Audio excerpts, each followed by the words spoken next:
Ito tayo ng manok. Yan, manok na nilagyan ko ng atay balunan. Ito ating atay balunan. So, combo siya. So, ang nilagay ko lang dyan ay syempre toyo, suka, paminta, oyster sauce. Saka, ilalagay ko na yung bawang. Yan, lagyan na natin yung bawang. At saka yung ating oyster sauce.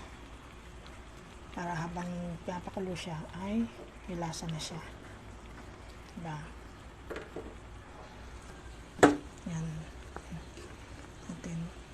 Gusto ko yung nagmamantika siya eh. So, hangin pa natin siya. Lutuin pa natin siya.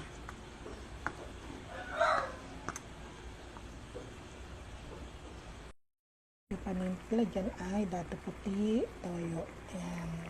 Toyo. At saka dato puti, suka. At saka paminta, wala ng laman.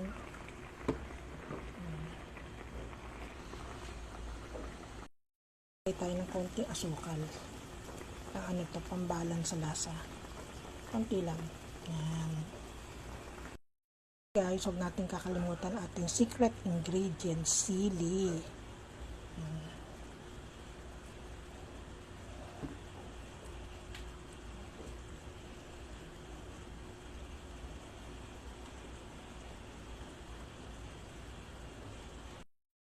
Parang hindi masyadong dalawa lang kasi baka masyado siyang hindi makain.